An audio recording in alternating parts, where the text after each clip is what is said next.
Oh yeah, you got like 10 seconds. Yeah, you gonna hear that beat and just. So when the beat hits, that's when I start. You don't gotta instantly. You can listen to it for a little bit. Okay. You know what I'm saying? Feel it. Like you ain't gotta just jump on it. It's a total of 60 seconds though. Okay. Yeah, you just gotta. When you feel it, you know what I'm saying. Okay. Hey, if you need some help, all you gotta do is throw that finger. Look, You don't need no help. Okay. Great in the building. He feeling it. He rocking. Let me chill. Yeah.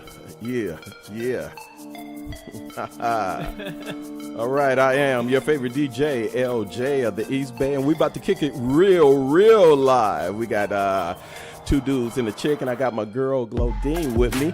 We about to talk about a couple of subjects here tonight, and we gonna lay it down, real right. So I want you to kick back and relax, buckle up real tight, because I am gonna take you for a ride, and I'm gonna give it up to my boy over there, my nephew, Brendan. What you got to say to me, boy? That's what I gotta say. It's Brendan J on the microphone, telling suckers straight, leave me alone. It's two dudes and one chick, and we got great, and we gonna do this, and we do it from the bay. We just chillin', kicking back, getting a special feeling.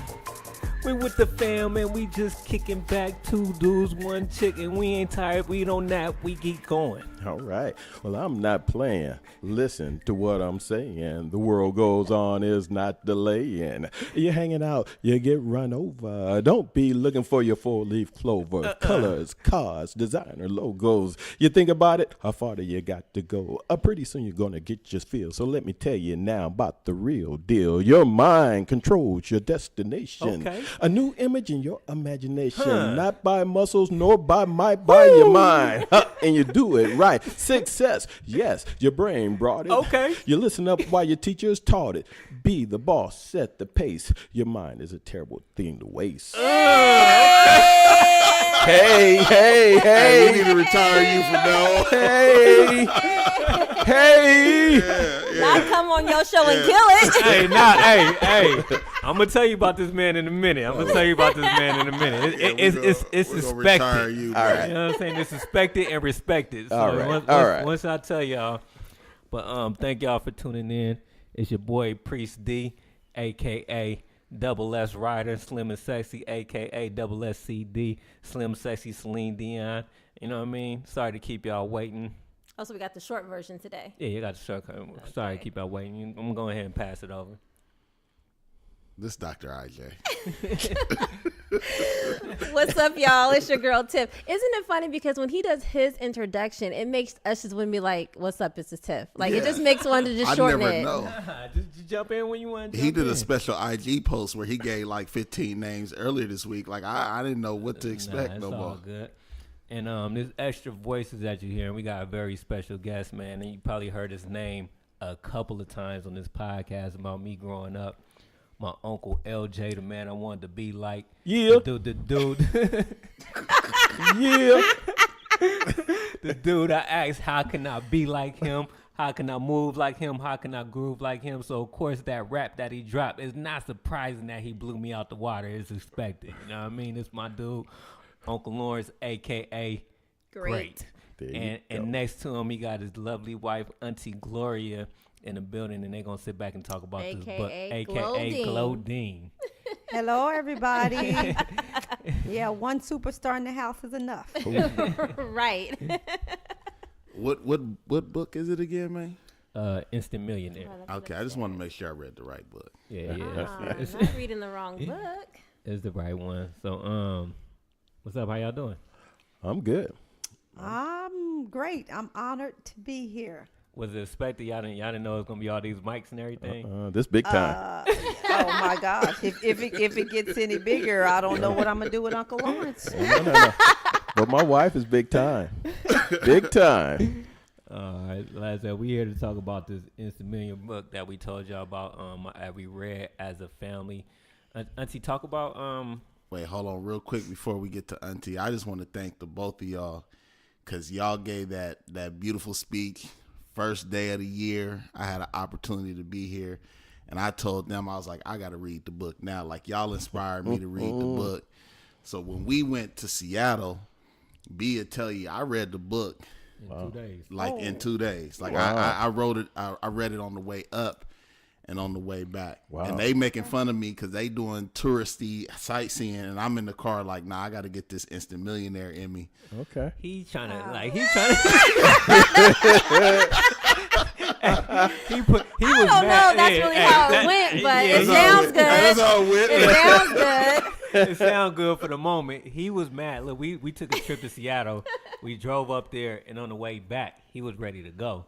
But me then and they the other decided to boys, start we was being doing sightseeing. like touristy stuff. Okay. Like On the we way went to back. the first Starbucks, went to the gum wall, went to Portland to go get some voodoo donuts, and he was mad the whole time because he like we should be on the road. So during that mad time, he was having a temper tantrum. And his feelings. I don't want to say it was a temper tantrum. Well, it was an inside temper Okay. tantrum. What like, matters is I read the book, right? There you go. That's all that matters. And is look, I read Uncle, the we'd be book. like, "You ain't trying to get out and see?" No, I'm just reading. Like, he was calm, man. I'm just reading. You guys go ahead and do what you're gonna do. Well, I appreciate you read that, man. Yeah, I read it, man. Threw I it down. loved it. Okay. I loved it. Right on. Yeah. Before we got into it, do we got anything you want to get into for your segment? I think we can just dive in. All right, so let's dive in. Auntie, you want to talk about how we got introduced to this book? So January 1st is my birthday, and this January 1st, 2019, I turned a wonderful 56 years old, 56 and a bullet. I'm loving 56. And we have a family tradition where it's called the annual Big breakfast. Okay. And you know what? It's turned out to be a beautiful tradition in our family. We come together, young and old alike, aunties, uncles, cousins. Some years we have a huge crowd. Some years we have a moderate crowd. Sometimes the crowd is a little small, but we have been on point to keep this family tradition going. So for that, I want to give our family a round of applause. Clap, clap, clap, clap, clap. So this year, after we had our eating, and I have to tell you, the food is always amazing. Hello. This year, I decided, you know what are we going to do this year? Since I turned 50, I always give away gifts on my birthday. And I was looking at this book and I said, oh, this would be a good big book for Brandon to read. So initially I got the book just for Brandon. And I said, well, you know what? When we get together for the big breakfast, when we have our little family circle time, I'm going to introduce this book and then I'm going to give it to Brandon. We actually started reading it in 1995. That's when Great and I first read the book in 1995. So go ahead. Why did we start reading it in 1995? We want to be a millionaire. Yeah, so it's taken us more than 6 years like it did the guy in the book. However, we are on 2 years our away. way. Yes. Maybe less than that. Like Yeah. 2019, like things are happening. The book, reading it again, really re-inspired me. And my biggest takeaway was in order for things to change in our lives, we have to change our mindset. If you don't get your mind changed, you know what?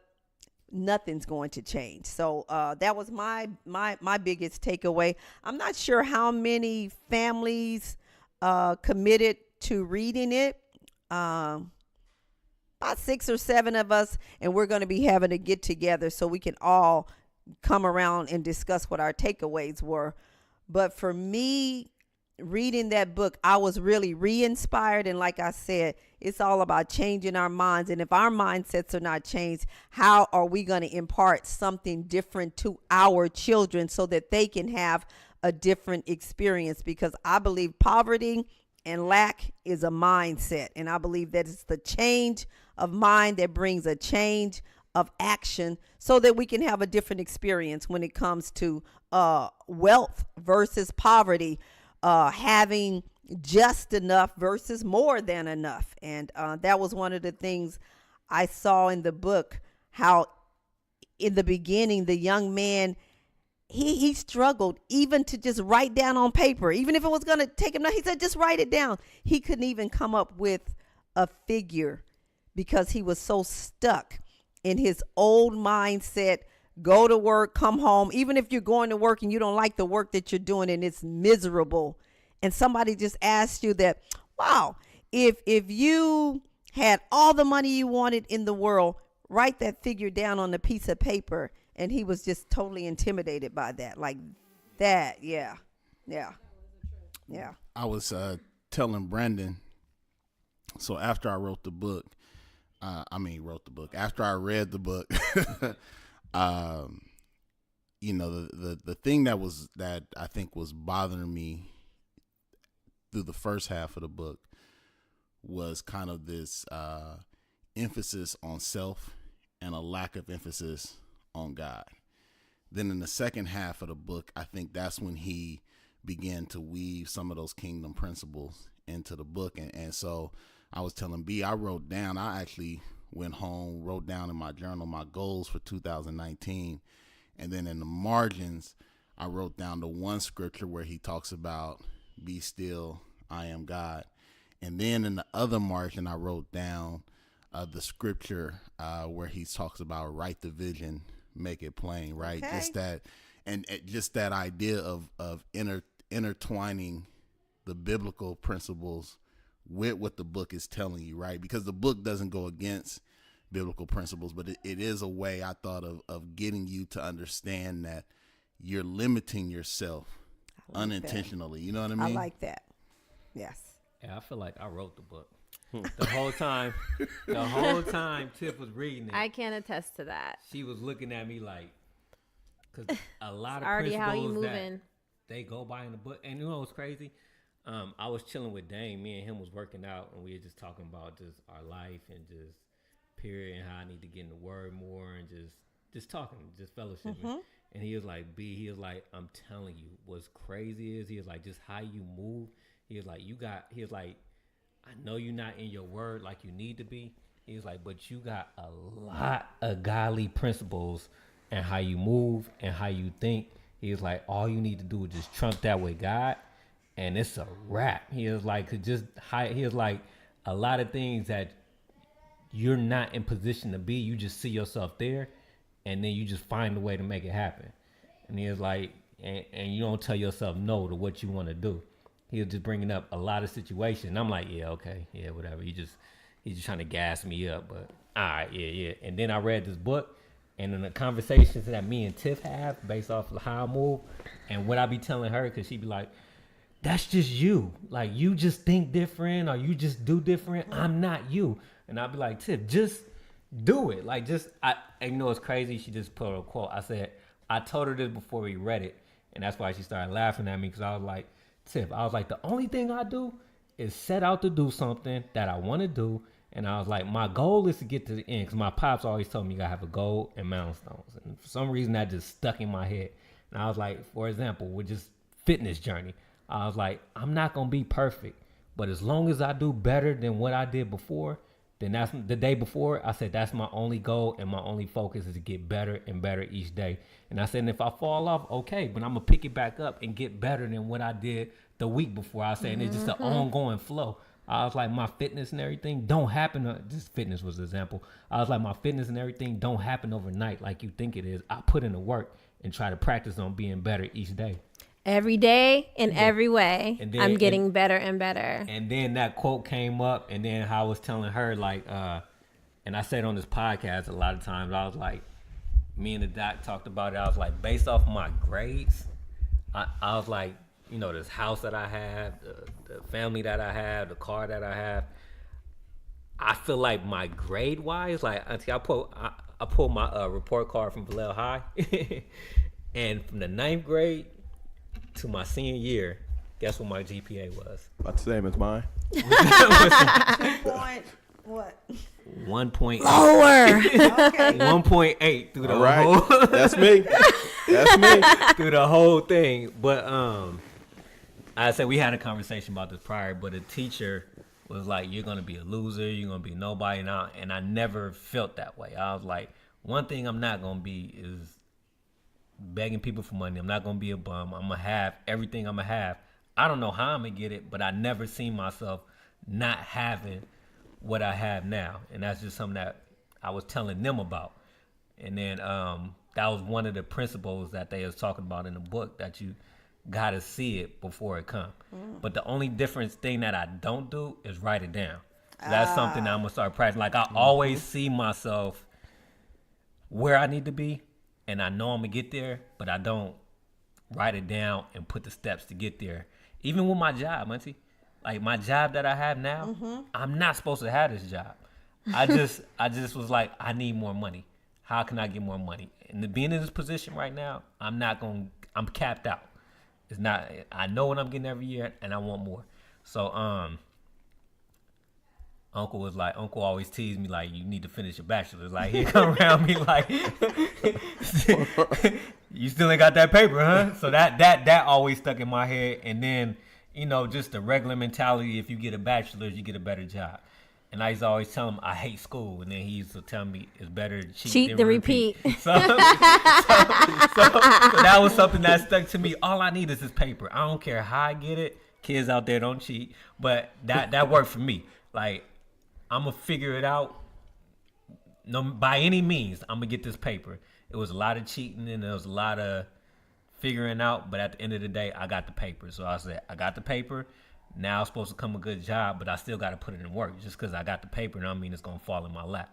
So for 9 months, until I got the first 6 months, I just applied. I said I'm gonna make it my job every day to just come to work and just go online and just look for jobs and applying. I did that for 6 months, and nothing happened. I was getting like little interviews, wasn't getting a job, and a job posted up for my job.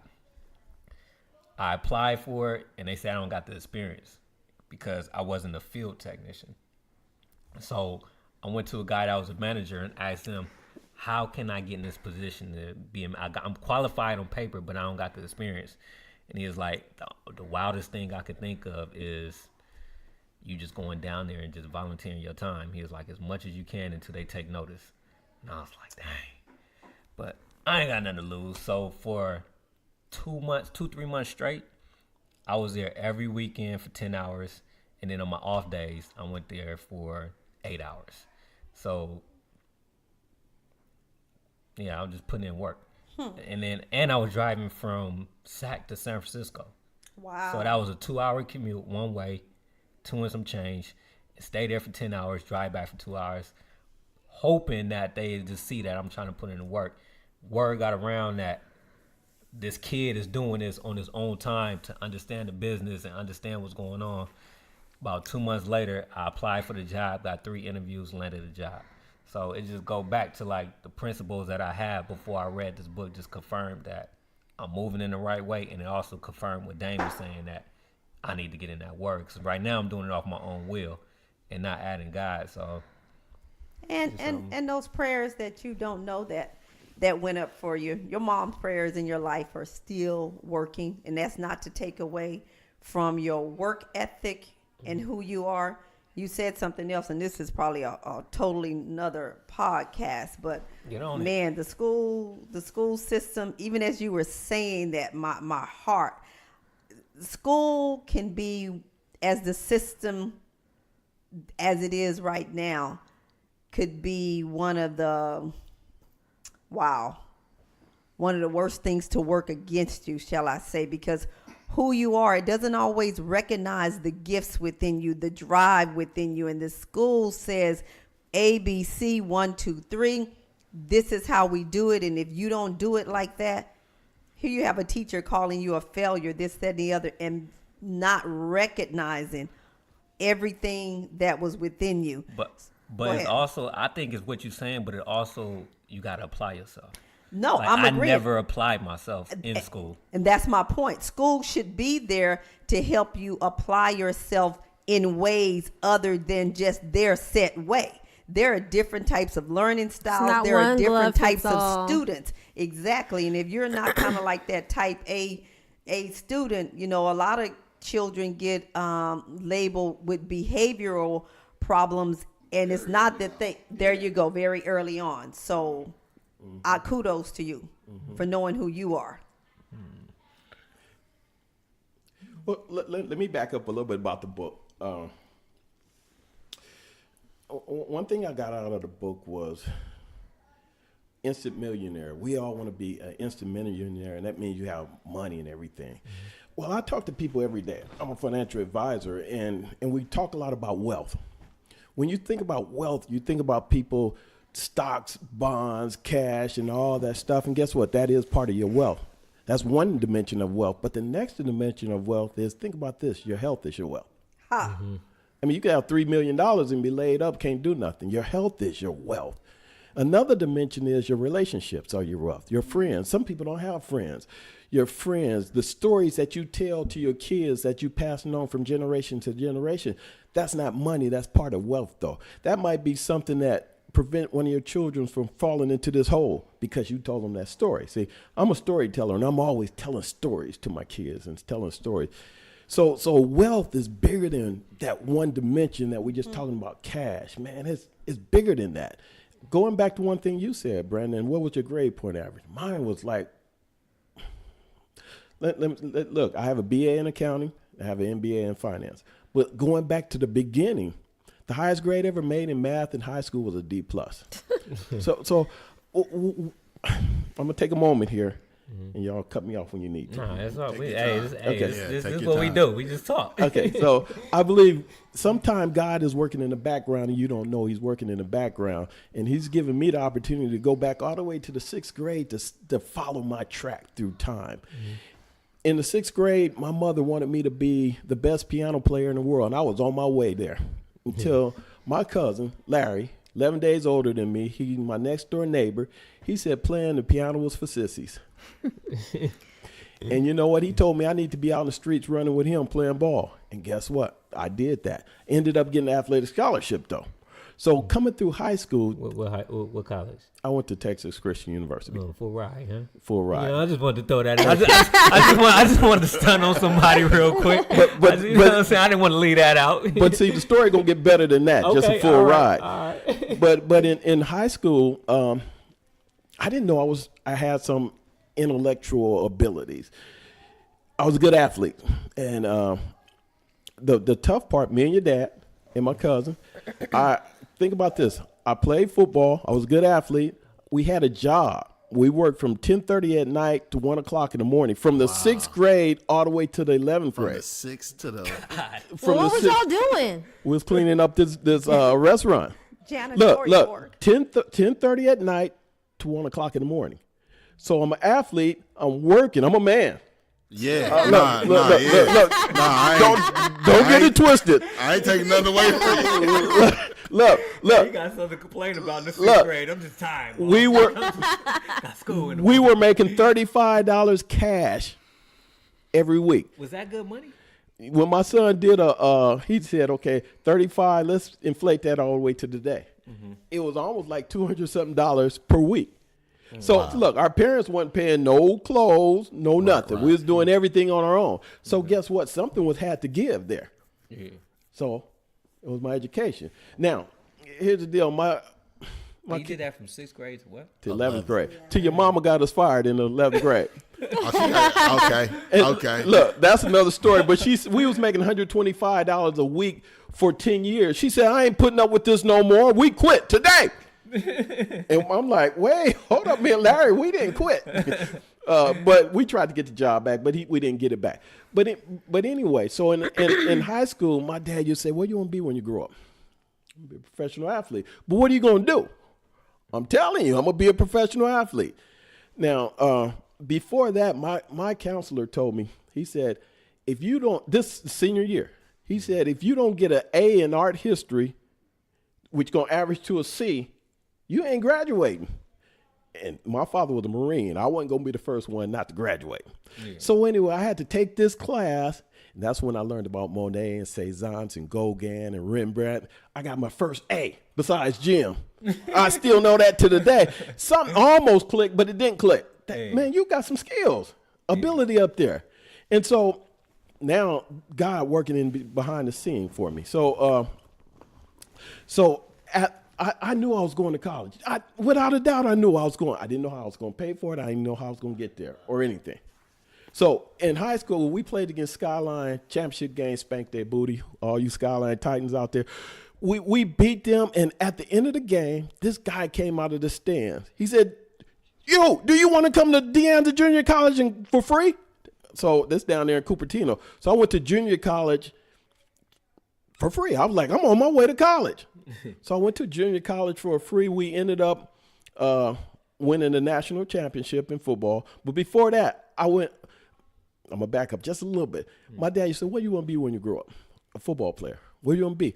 But I got tired of that. I said, I'm going to go through A through Z in encyclopedia, and I'm going to find me a profession. I started in the A's. The first thing I came to was an accountant. I said, Dad, I'll be an accountant. That was the end of it. That was the end of it. He never asked me again in life, what do you want to be? I said, I'm going to be an accountant. Never heard of it in my life. That's the first thing I came to. I said, cool, I'll do that. So I go to the junior college, very first day.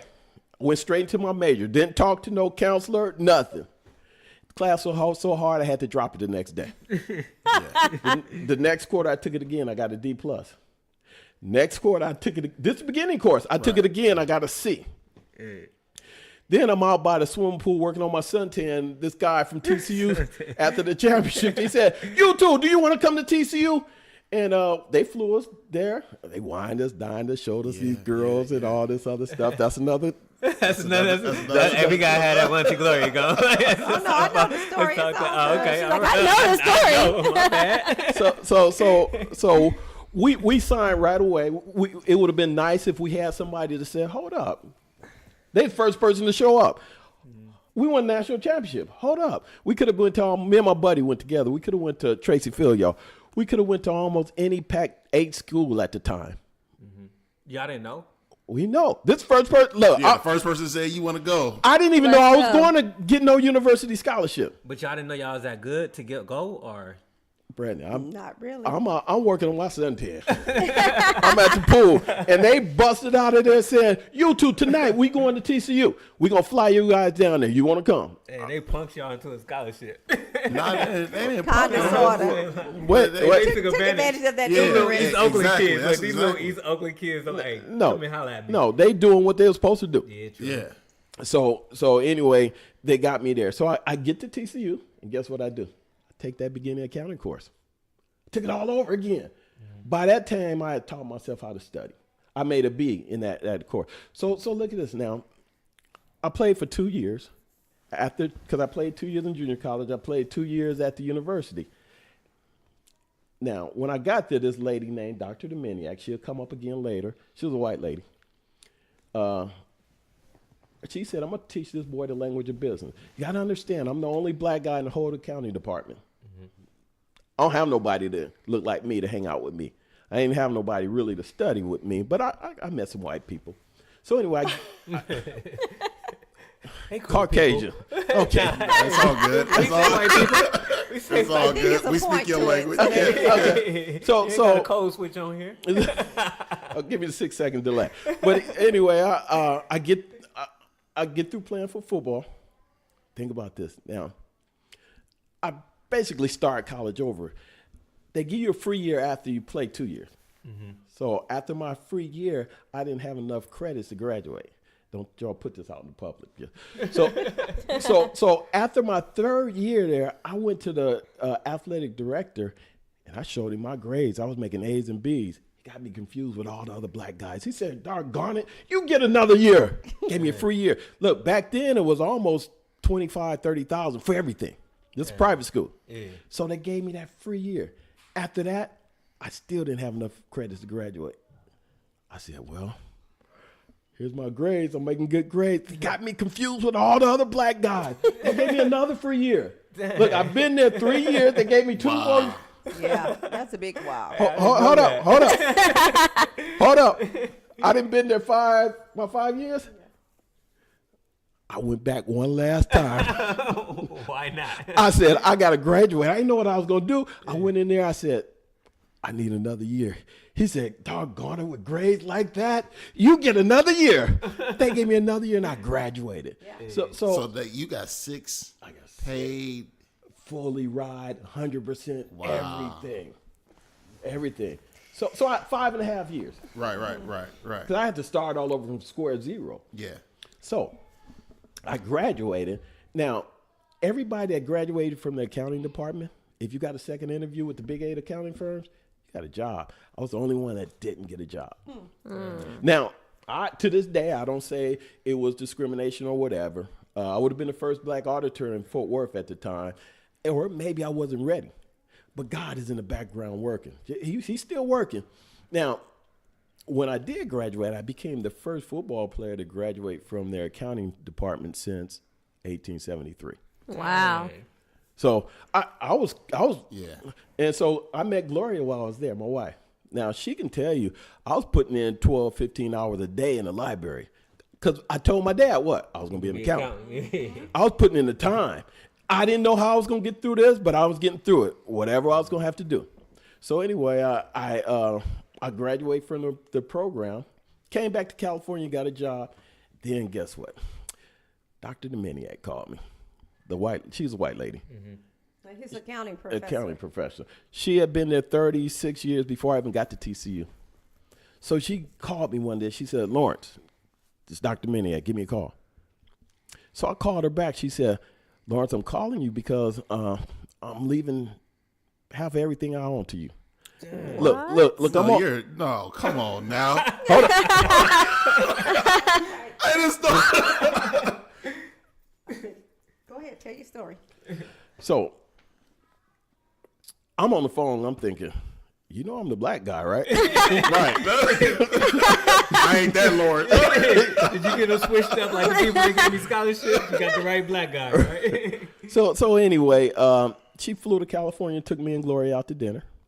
With her 90-something-year-old mom. With her Wow. They took us out to dinner and talked to us about everything. Never gave us a copy of the will. So this was back in 1990. 98. In the 90s.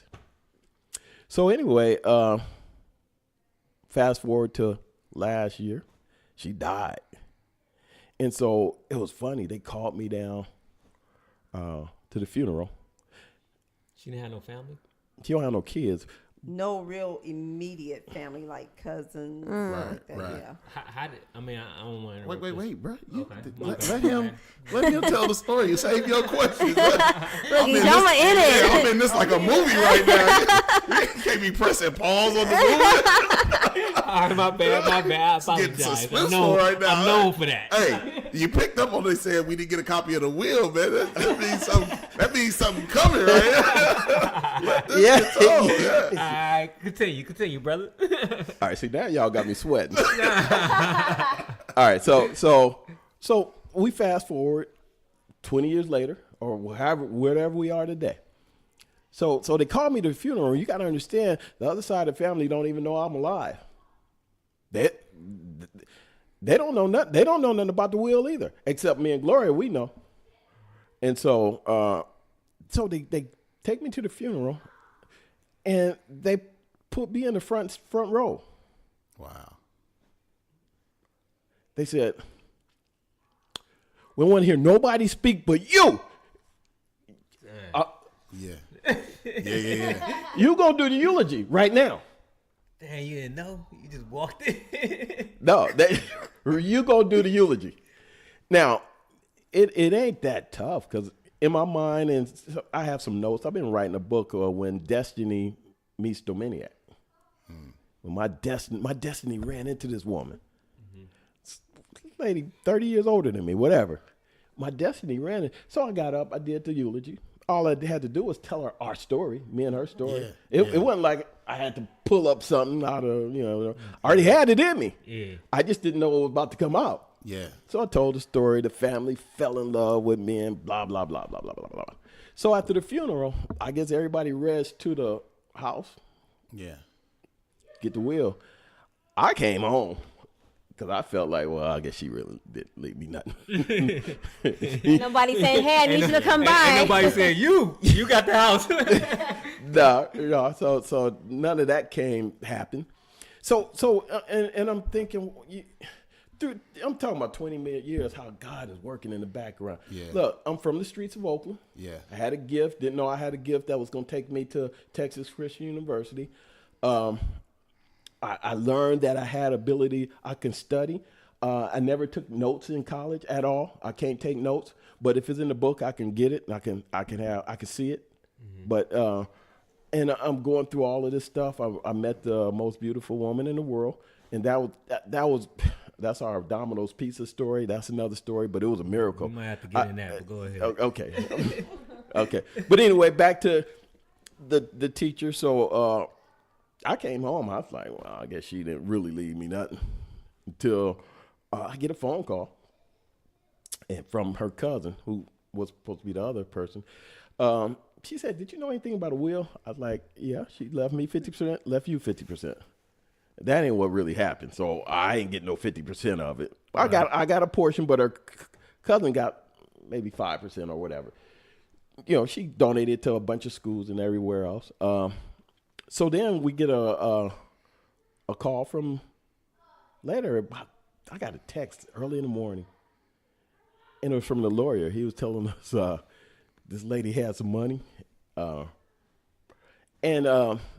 he kind of gave us a glimpse of what may be happening pretty soon. But anyway, I say all this to say this, just that you don't know how God is going to place wealth in your hand and what you're going to do with it and what you're supposed to do with it. And it's just been an interesting ride.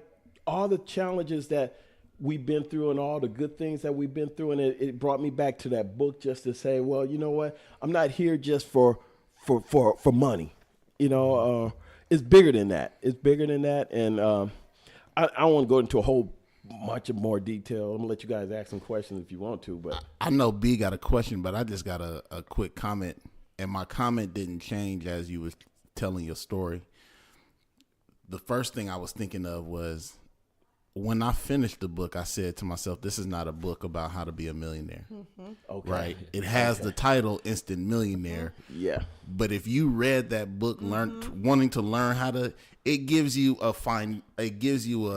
numerical calculation of how you can become one, right?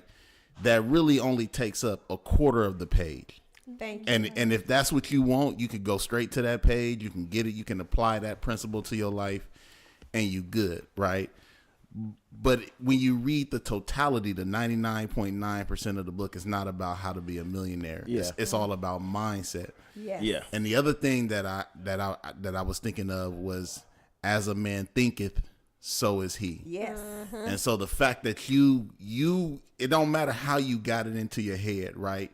Just when you got on accountant, mm-hmm. and you begin to think of yourself as an accountant, mm-hmm. then your determination and your perseverance on your journey to get to that point, right? Nobody was going to be able to dissuade you. That first D you got wasn't going to be able to dissuade you from being an accountant, because it was already in your head. You were already thinking in those terms. You know what I mean? That was encouragement. Exactly. And so it was just like, okay, well, I'm going to keep on going, because this is what I have already. And B and I was talking about this earlier. Like, once you get the vision in your head, a lot of people, I think, try to live it before they have the vision. Okay. But once you get the vision, then it becomes easier to live it, because you have that additional motivation. Like, oh, no, this is not what I see. And I'm going to keep moving until I'm actually living what it is that I'm seeing in my head. Otherwise, my uncle used to always tell me, if you ain't got a destination, anywhere will work. Mm-hmm. Hello. You know what I mean? And if you shoot at nothing, you hit it every time. Exactly. And a lot of people, I think, really live their lives in that way. Is they're shooting at nothing, but expecting to hit something, and get upset when they don't. Upset and frustrated when it's not happening. And you really ask them, like the millionaire, you really ask them, well, what is you trying to shoot? Mm-hmm.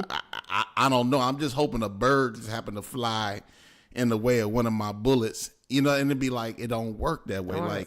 Like life. So he was saying in the book about how people complain about the position they're in, but they're not willing to take the steps to change it. And if you don't take the steps to change it, it's not going to change. You're just going to still stay in the same place. Right. Hey, do y'all feel like it's people that have the vision, but you probably touched on it, but have the vision and live the vision without putting in the work to get to where they want to be? Like if, for example, if I want to be a rapper and I live like a rapper, do rapper things, but I'm not putting in the work to like perfect my lyrics, perfect my rhymes, or getting good beats and doing all that. I'm just living a rapper lifestyle. I think some people got gifts. Some people are lucky. You can't teach gifts. I mean, some people just got it. I mean, I saw from an athletic point of view, there's some people who just will never be good enough to make it to the pros because they don't have that gift. But that's what I'm saying. Like people that have the vision of what they want to be, but neither not putting in the work the right way, or they don't really see it and want to live it. Like the people that had a vision but fail. What do you think about those people? Oh, so man, like, and I might be completely wrong on this, but the church that I'm starting to attend, the pastor said a couple Sundays ago, like, you trying to develop gifts that you don't have. That's what I'm saying. So right. But they had a vision to see what they want to be. And so my response to that would be, that's to me is where your spirituality comes in, because the spirit of discernment is something that you need in order to be able to figure out what are the gifts and talents that I've been given to do, right? Because I could want to be a singer, but can't sing. But if I don't have that gift, you know what I mean? So I waste all my energy. But you could be a Keith Sweat. You're missing his point. No, I'm messing with you. Go ahead. I'm just messing with you. I don't know. I mean, that's just how I feel. Like, I just feel like part of this whole journey in life is trying to figure out what are the gifts and skills that you have, and then pairing that with the vision. Well, I don't know if I was gifted to be an accountant. Okay. I feel like I blue-collared my way into that world. So you are what I'm saying. Like, you feel like you wasn't gifted to be an accountant, but since you said you were going to be one, you seen the vision, you followed, like, you seen opportunities and jumped on them to become But an I feel accountant. like an accountant is something that can be taught. I don't think so. I can't be no accountant. Yes, you can. Everybody can't handle numbers. What I'm saying is, Hi. accountant, I feel there's tools that can teach someone to be an accountant. Okay. Whereas a singer, either you can sing or you can't. You got Okay. tools to teach you how to hold your breath, sing, and everything. That don't mean it's gonna sound right. But accounting was my gift. I found it. I'm gonna push back By on the that. grace of God. I'm gonna push back on that in a second. But I want Auntie to. No, I was just going to use Lawrence's example. One of the things that we don't realize, and I'm a praying woman. I don't care what my kids say, things that they think that may have come easy for them. Some of the things I live on my knees for my kids. His mama was a praying woman, and especially as black men, I believe in the power of prayer for the fact of the things that are already there to be yours to possess. That is their focus. I don't think that Lawrence just haphazardly found accounting, or that it found him. Now, for him, when you go back and you hear the story, you can just so clearly see the tapestry of God's hand throughout it. So I don't know if that directly answers your question, because when I decided to go to college, I remember I want to be a nurse, or I want to be a teacher. Do I want to be a nurse, or do I want to be a teacher? And literally, as I was in the line to sign up, I flipped a coin. I said, heads is this, tails is that. And it ended up being nursing. And so I started school, junior college, to be a nurse. After the first semester, then I found out to apply for nursing school. It was lottery style. I was bummed.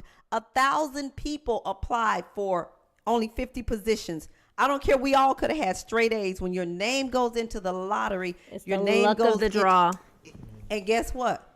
And I didn't get chosen. And I remember being so upset And somebody said, well, why don't you do respiratory therapy? I'm thinking, what is that? Never heard of it before in my life. I did a little research, and I decided, since all those classes I had taken, respiratory therapy, they lined up, and that was that. It was just kind of, but I still believe it was God orchestrating my steps, even when I didn't have a full awareness of that. So, yeah, I don't know if that totally answered your question, but I do believe that certain people have a certain aptitude for things. And I believe that all of us, as I believe that God is our creator. So a creator has a design, and he knows what it is that he makes his design for, even if you don't know. But I believe that discovery, that ability to discover what it is that you've been created to do, I believe that it is within you. And even if you make some detours along the way, that those detours don't deter you from necessarily getting on the right track to be who you already are. You know, it's crazy. While you were saying your story, I was thinking about I went to school to become a computer program because of Joey. I seen Joey with a nice car. He told me to go to school for computer programming. I said, all right, cool. So I went the whole time for computer programming, got a job, and was like, I'll go back to school later. Like, you know what I'm saying? Put school on the back burner. I'm making, good money for my age. And then when I went back to school, uncle, everybody getting on me, and I was like, I want a better job. I went back to school. I was like, I literally only had 9 units to finish. They already gave you your degree, though. Nah, they didn't. Nah, look. I felt like they did. I had like. They gave him an IOU. They was like, man, come back and take these 3 classes and you done. I was like, basically, I felt like I was done because I got a good job. They let you walk. I'm like, they let me walk. They let me walk. That's what it was. They let me walk. So I walked, and then I walk and Uncle was like, you ain't going back. you ain't going back. So I walked, and then I got a good job.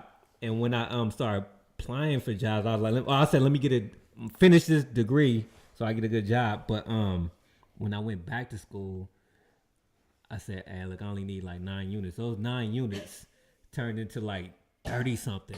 Cause the whole academic of everything I learned didn't count. This didn't count. This didn't do this. And I was like, look, man, I'm just trying to finish school and get a BA. What degree can I get to just knock out a couple classes? I don't even care at this point. They was like, well, based off what you pick, business management. And I was like, all right, cool. How many classes I gotta take? There's like 3. I'm like, all right, perfect. Give me a degree. Transfer everything to business management. Cool. And the job I got is business technical management. Wow. And everybody said, everybody be like, you're a good leader. You need to get into business. You need to get in that. It just kind of reminded me of Auntie said, just lined up even when you're not even paying attention to it. I feel like, do you feel like all paths, no matter what, you're going to get to your destiny? You're going to get to where you're supposed to be? I believe so. I was talking to Dame about that. Did that include jail? I believe so. Sometimes just because look at Dame. Look, this what he said. Look at Dame. Look, if you include jail. This is one of the best way he put it, so I can understand. He was like, when you doing it yourself, you're gonna get. He's like, God built you to do something. When you do it yourself, he said like GPS. You lining up, you going straight.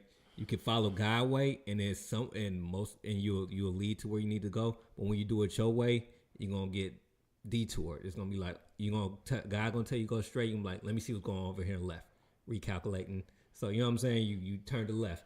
You wasn't supposed to go left, but you got free will to do what you want to do. So you went left. Okay. And when you went left, you ran into this, you ran into that, and just an ongoing thing. And then at one point you get right back on track, go back to where you're going. So you destined to become who you're gonna be. It's just how long you gonna keep recalculating. Well, I don't think everybody reroutes. No, that's what I said. No, if you stick with God, that's what I said from the beginning. If you stick with God and you're going for the most part, you're gonna go where you need to go. But when you do it on your own free will, you're gonna recalculate and Well, I believe that's true for some people. I don't believe everybody reroute. I believe that the graveyard found some people before they reroute. Oh, that happens too. But that's part of your reroute. That's part of your rerouting and getting detoured from where you need to go. But then that person didn't fulfill their Destiny. God ordained destiny True. before they. I kind of But agree what I'm with. saying is you have a destiny, but Absolutely. if you recalculate and go off the path, you don't know what you're gonna get into. Some people don't make it, and some people get back on track. I agree with that. Yeah, I was gonna say that's the way what I was taking from it is, because we've all been in the car when the GPS has recalculated your route, and sometimes even when it recalculates, you be like, I know how to get there. Yeah. It's telling you run right into traffic. Right, it's telling you bust a U-turn right here, and you like, nope, I'm gonna just I got this. I'm gonna just go up and do that, and then you find yourself in even more trouble. And it is by the grace of God that some of us be like, you know what, I'm tired of running into dead ends, traffics, all this other stuff.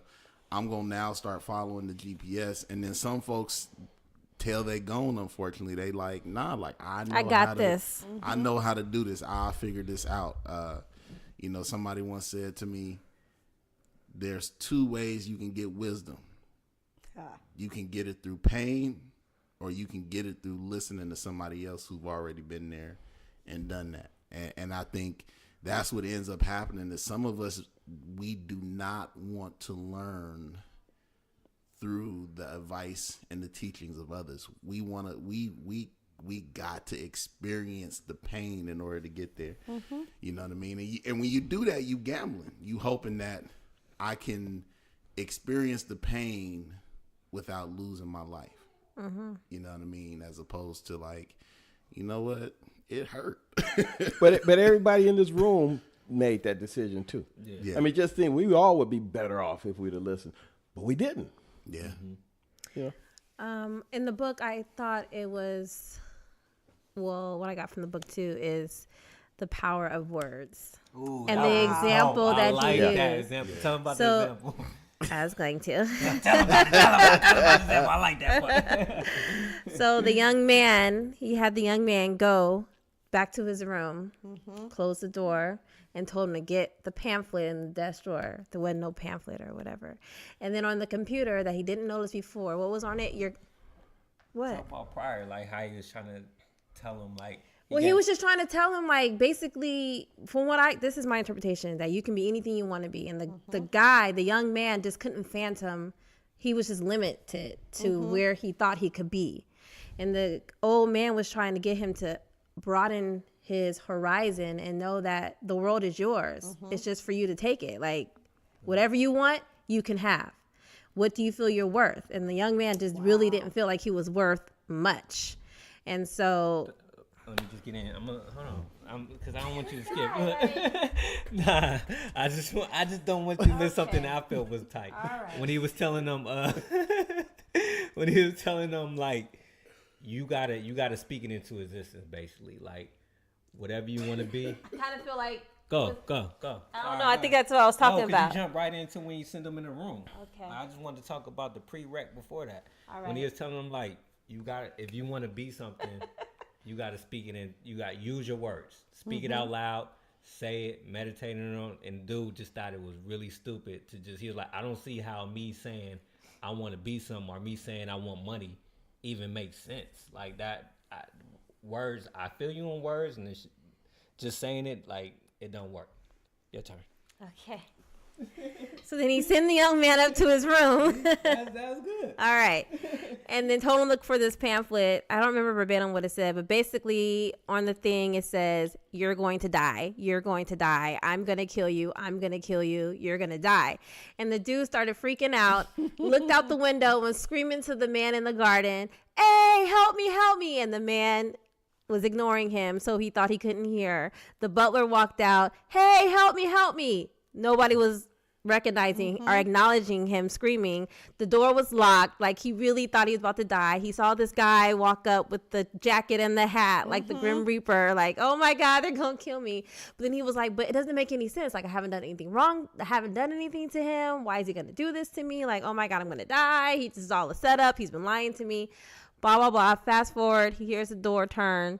The guy with the hat and the jacket it's the old man. And he opens the door and he's like, dude, like, what what is going on here? Like, I see this, you're gonna kill me. And then the old man was like, even though you read those words and the logic part of your brain said it doesn't make any sense, but what did he say? Your imagination took over and you really thought that those words to be true. Hello.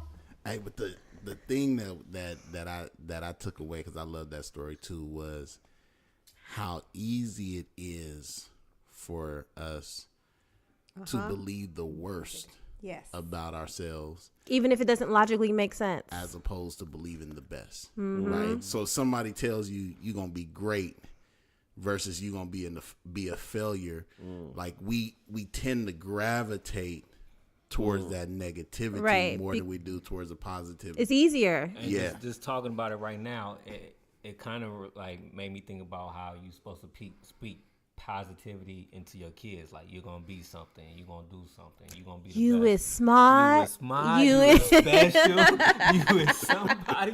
Like, you have to do that with your kids, because there's parents out there like, get your little stupid butt out of here, get your little if you hear that every day, get your little bad self, get your little this, get your little that. You hearing that every day, you start to believe it. You start to believe it. Like, I'm only good for words bad. are so powerful. That, and it's almost like you gotta gird up your children and the people you love with positive words, because those negative words are more powerful in a sense. You know what I mean? Like, you could get told all day long you're beautiful, you're special, you're smart, all those things, and one person tell you you ugly or you a failure or you ain't going, and that just devastates you. You know what I mean? Like, you be like, I was getting all this positivity and this one person said something to me and my day ain't been the same since. And you be like, but how did that one person, but you know what I mean? But even with you saying that, like, you gotta let them know, like, not everybody's gonna feel this way about you.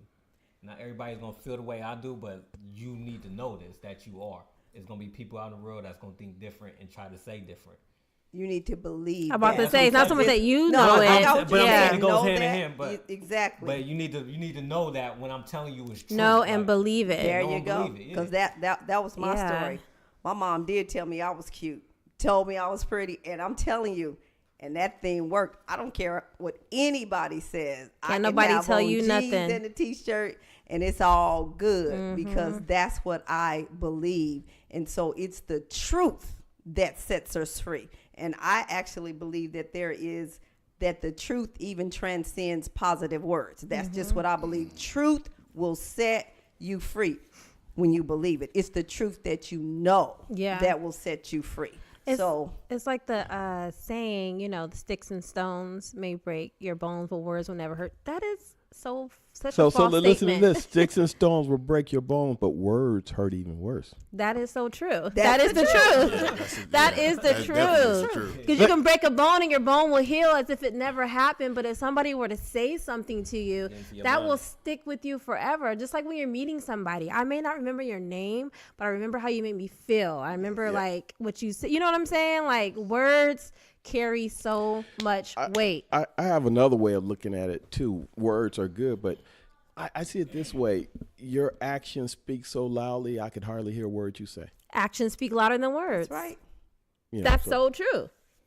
In every way, in every form, actions speak louder than words. Because I can tell you all day one thing, but if I'm not moving, if I'm not doing what I'm saying, my words mean nothing. There you go. Hey, go ahead, Auntie. I was just going to say, so your thought process and what you believe determine your actions. Just like the young man in the book, he's hyperventilating. His imagination is taken over. It has taken over. Yeah, I like the way it's like now how I made you feel by using those words of thinking you're going to die. Now let's flip that and put it in the positive spin. He was like, because sometimes logic don't line up with your imagination. He's like, so let's flip this and let's figure out how we can put this in a positive way. Now, what do you want to be? What do you want to do? Let's talk about it. Let's put them words into action. But another line he said was, a problem is only a problem if you make it a problem. And I was like, that is so true. That is deep. However much, if you have a problem, if you give it so much energy of it being a problem, it's going to continue to be a problem. But for me, if I have a problem, how can I fix this problem? That's right. To move on. So it's not a problem anymore. What does a problem need? So I see a problem as an opportunity for you to be a solution, That's and what we a get problem paid for being solutions. That's how I look at it, and that's how Instant Millionaire B was telling Tiff. Can somebody make a Did you just say Instant Millionaire Millionaire B. B? Yeah, he did. That was good. Yeah, he did. It's the Millionaire Hey, B. real quick. Use your words. Sell that, man. Use your words. Hey, can somebody make a horn noise real quick? Boom. Because I didn't want to toot my own horn. But Oh, wow. hey, I had a whole Auntie. Look, Auntie, Yeah. real talk. Before, like a lot, like I was just bugging reading this book, and like the whole time me and Tiff reading together, she was cracking up because I had a whole discussion on my on the internet about the power of accent. I was like, man, and they talked about that in the book. Come on. So for example, Okay, so this is what happened. You see how that feels? Yeah, Yeah, no, that was, that that was was good. great. I appreciate that. and you see Yeah. how I look at it, like, go ahead. Like, I don't mind it. Like, I'm like, go. But just because you don't mind it don't mean others Okay, don't. hey, I apologize. So, the power of action. I was in a book. He asked a young man. So now that I gave you all this game, basically, what do you want to do with yourself? He was like, what do you want? He was like, what do you want to do? And dude was like, I want to start a business. I want to start a business. Okay, what do you need to start a business? I need at least 25,000. That's like the minimum to get a business. He's like, okay, so where you gonna get 25,000 from? I don't know. He's like, think of just one way you can get it. He said, if I give you an hour to come up with a plan to come up with 25,000, what would you do? He was like, I honestly can't do it. He was like, okay, where would you go? He was like, I honestly don't know nobody. I can't get a loan. I can't ask don't have nobody. nothing. I don't have my car is worth nothing. I'm only making like $10, $12 an hour. He was like, okay, well, what would you do? And then he just, the millionaire finally gave him, was like, look, man, I done told you all this about everything that I know about Standing in life, front of a and you're millionaire. standing in front of a millionaire Wow. that's giving you game, and you couldn't think of one thing or one way to get $25,000, and then it clicked to him, and then he, can I get 25,000 from you? Can I get a loan? But it goes back to, like I said, the power of action. I'm a firm believer in that. I ask for the weirdest things and get it all the time. I was like, I have no problem with seeing something and be like, yo, to this day, when I'm talking to people, I ask them like if I'm intrigued by somebody, what do you do for a living? If you don't mind me asking, do you love your job?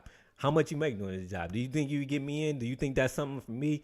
Do you like, I go in, or even it's from that all the way down to me being at Chipotle. Can I get some more meat? Yeah, hey, can I get some more meat on that taco? Like y'all skipping All me. they Can can I get say some is more? no. Can I get some extra sauces? Can I do this? Can I do that?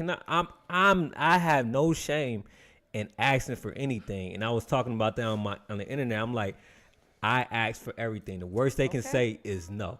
And then I was telling Tiff about that. And then she read it and she was like, oh my gosh, here go Instant Millionaire B again. I'm like, look. But you know what's so funny about that? How this guy could not ask, standing in front of a millionaire for $25,000, but he barely gets to the house and the millionaire asks him for $10. Yes. Wait, no, after Yes. pulling out that big wad of money. Yes. After pulling it out. But I also thought it was cool too about knowing your worth. And Yes. how the millionaire gave an example of, I was looking for somebody to be a manager. Yes. And I had an idea in my mind what I wanted to pay them, $100,000. That's what I felt that job was worth. So he goes to his top person, asks him, come in, I want you to be the manager. How much do you want to get paid? Dude said $70,000. Oh, more than 70,000. Yeah, he was like, no, he said no less than $70,000.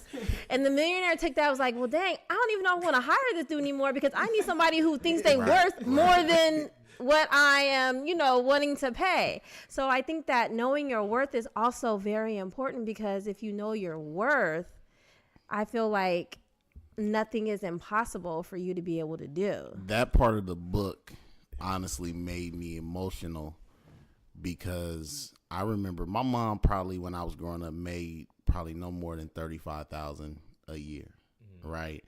And I remember the first time when I got promoted to assistant manager at Home Depot, and in my mind, if I could just make 40,000, like I'm a success, because I've eclipsed what my mom has made. You know what I mean? And I remember going to her when they first gave me my offer, and she was so proud of me and was just like, that's more money than I've ever made. And you know what I'm saying? Like, take it, like take that money. You know what I mean? And I remember my uncle saying like the exact opposite. He was like, that's not enough for the job you're going to be doing. And in my mind, I couldn't get out of the space of, but my mama only made this amount of money. That's the limit. And I'm making more than my mama would make. So like, I'm successful. Like I've made it. Like I've accomplished her dream for me, which was to do better than what she did. And I could not wrap my mind around the idea that I was worth more money and I should go back to the table and be like, nah, this is not enough. You know what I mean? So when we got to that place in the book, it made me ask myself, like, man, like even with a PhD, am I still undervaluing myself because I haven't even accepted in my own head that, hey, bro, like you dope like that. You know what I mean? Like you're valuable. Exactly. So that part really like I had to really stop and meditate on that part when I got to it in the book. That's for me, because with my party stuff, I'm always like, oh, I don't know if I want to do this because I really don't feel like nobody's going to want to pay what I think I'm worth. You know what I'm saying? Because to me, I'd be like, this stuff is expensive. Like, I wouldn't pay nobody to do this. So why do I think somebody's going to want to pay the amount that something is clearly time consuming, very much worth every dime I say it's worth. You know what I'm saying? So that was the struggle. That's been my struggle. So that's why that part in the book was like, okay. I had to experience that sitting across the table from somebody. I'm about to determine my worth. I said I charge $100 per hour. It got quiet just like that. He was waiting for me to blink, and I was waiting for him to blink. And then he said, okay. You're like, dang it, I should have went higher. I mean, it was a tough moment, you know? Yeah. But that's when you find it out, wow, what am I worth? Because that's a tough call. Can I add to that? Go ahead. So, you know, I think the elephant in the room for me in this part of the conversation is my race. You know what I mean? And it's this idea that it's not just this idea that I'm black and I may not be worth that. It's this idea of if I overvalue myself as a black man and lose this opportunity, I may never get it back again. Yeah. And then I'm gonna be I'm gonna be the fool who had an opportunity and lost it because I overvalued myself. I never it took until I got in my 30s where I realized that I can say no to an opportunity because it wasn't giving me what I was worth, and there would be another opportunity. Because I had been conditioned that as a black man, you only get one, and if you don't take advantage of that one, it may not be another, and you'll be just any other person out here doing it. And that part too was one of the things that I had to deal with. So I feel you on that. Like $100 in my mind, I'd have been like, is this person, especially if the person was white, I'd have been like, they were. Are they gonna be willing to pay me as a black man $100? But see, back to the same question. What do you believe about you? Because for me, that's the most valuable lesson. Just like Lawrence was saying earlier, wealth is about more than money. And if you don't start with understanding who you are and what you bring to the table, are you willing? Because you know what, the thing that I love about the Muhammad Ali's of the world, I really do love, and I have a respect for Muhammad Ali because he was one of the people in history that truly stood for what he believed. When he said he was the greatest, he believed every bit of that. And so based upon what he believed, he lived his life. So you know what? Let's say you give that value and the person said, no, I'll give you 50. So that's half of that. So now you're saying you're worth $100 an hour and they're saying you're half that. What are you going to do? You need to get up with your full of your black, confident, strong black man self and get up and walk out the room, because if God is our source, he has to be our resource. And the feeling of that I'm even getting thinking about you having the strength to get up and walk out and do that. You're gonna be I know broke. you gotta feed your family. I know you gotta do all that. Look. That's What he real. say?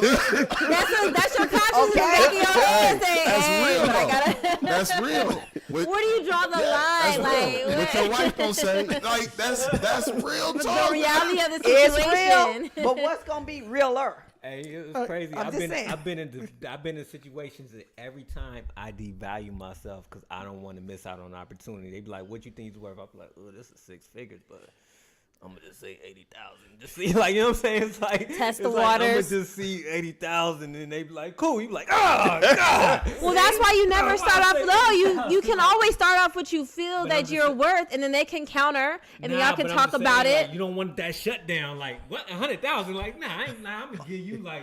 I'm gonna get somebody else. Like you already know you're in competition. But the with other point people. is, if what are I you? get it. I'm saying reading You got that a book, car I note. got it down. I got I'm you. saying, but like prior to reading it, I was just Yeah, like, you got to pass a few tests. Yeah, I mean, Yeah, because it's gonna come at you. It's gonna come at you for real. So you yeah. Because at what point when are you gonna take a stand and stay firm to what you believe and who you are and your worth?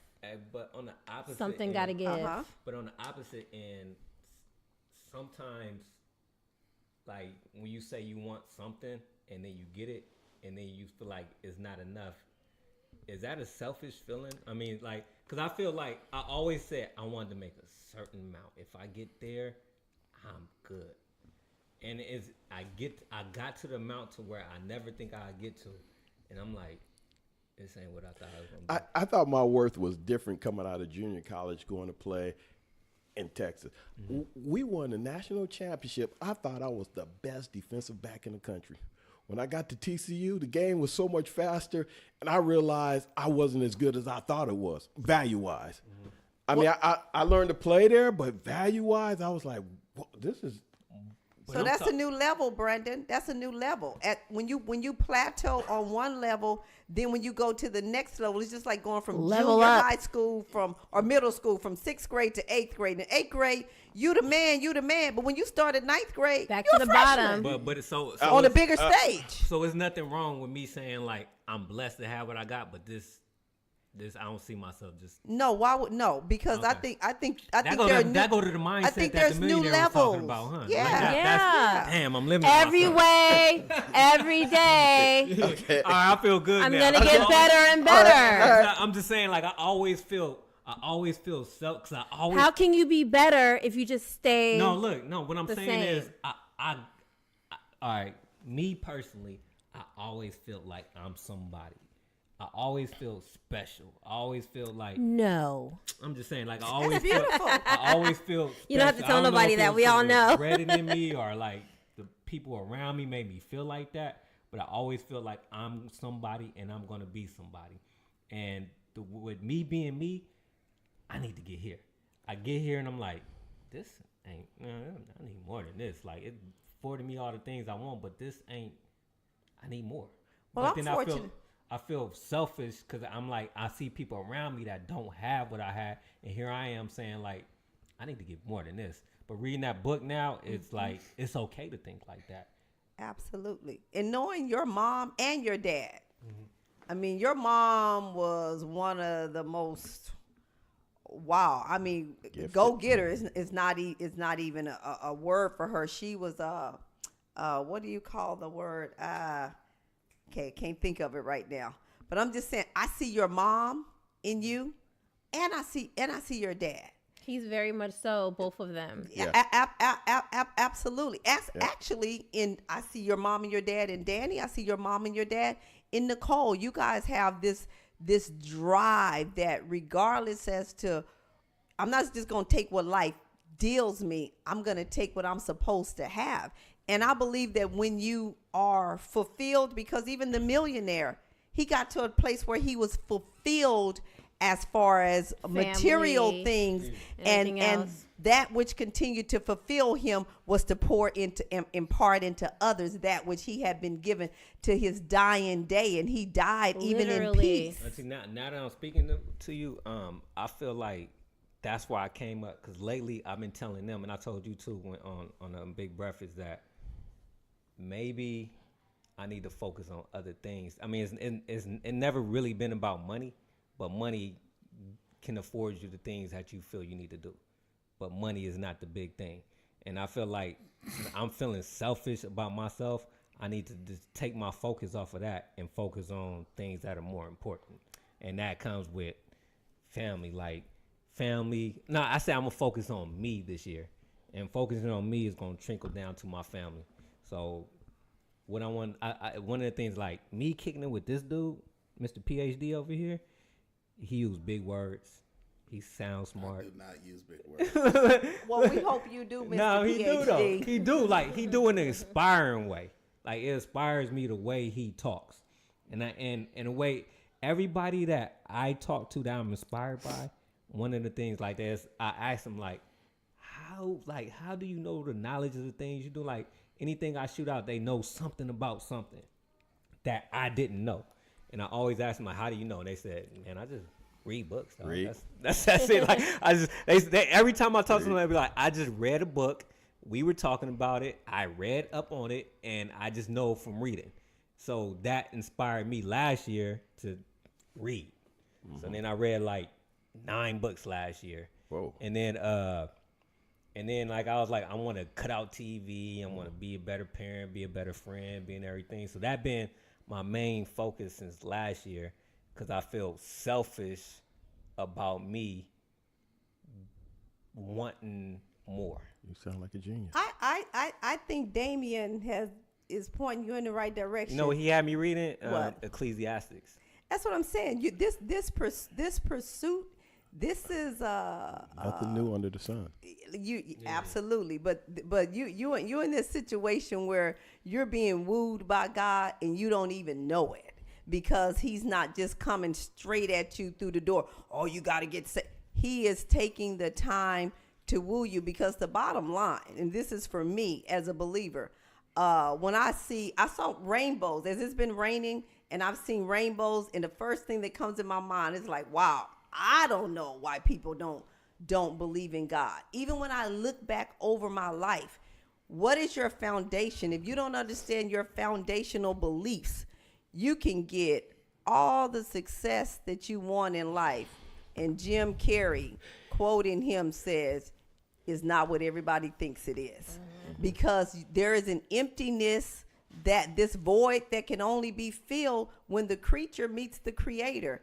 And I think that's when you truly fulfill who it is you were called and destined and predestined to be. So I think you're on your way, Brandon. Hey, look, what's crazy? I was telling them, I was like, man, this newspaper article right here. See that? Let me hand this up. Oh yeah, they not in Vallejo no Have more. y'all haven't seen that? We made the Times Herald. Yeah. Let me hand that to you. Yeah. Hey, Wow. hey, Uncle. I Hey, think I read it somewhere. hey, look. I didn't. I always said we're Vallejo's #1 podcast, All right. and we got the front page of Vallejo Times Herald. A&E Source, A&E Time Source. Herald, Vallejo Trio. I've been saying that from day one. We the Vallejo's #1 podcast, and you know what? That right there made me. And they reached out to us. They gave us a 2-hour interview. Gave us a bunch of pictures, a bunch of everything, and it made me. After reading this book, I said I'm limiting myself to Vallejo's #1 podcast. I need to be the world's #1 podcast. Okay. So I'm speaking that into existence no more, because we bigger than Vallejo. Even though we represent Vallejo to the fullest, we bigger than Vallejo. I read this somewhere else already too. Probably online. Well, it was Well, it was on. It was in Woodland. It was in Vacaville. Vacaville, Vallejo. Okay. and online. And online. Okay, the Well, the ex word capital of said- California, There you Vallejo. go. Don't despise my small beginnings. We Yeah, yeah. began somewhere, but where it's gonna take you? Yeah, that's what I Hey. said. So Exactly. it just made me think like. But that's kind of like the same thing you can apply to your life. The same energy you're putting into this podcast and where you want to level up to. Like, don't feel that you have to stop at a certain point in your life because you feel like Nah, that's, you've reached the goals that you set forth. Now you just got to set bigger goals, like you're setting for the podcast, but set bigger goals for your life. yeah. I got bigger goals that I'm gonna set and I'm gonna write. And like I said, I just feel so selfish because I reached where I want to get, and I'm like, I want more, and I just feel weird to me to even like I always tell Tiff like I just feel like that's not cool to have that feeling when people around me don't have what I'm having. They like, man, you blessed, you this, you that. Man, I wish I had something like this, and here I am wanting to level up even more. So I was like, I need to. But like Bring you said, it it's not down. just all about It's just- monetary. It's not monetary, level up. but I'm just saying though, like. To What- whom what- much is given, much is required. So the fact that you have this favor on your life, because it's not just you. There is a favor that's on your life. Larcelle has it. My kids have it. It's a favor.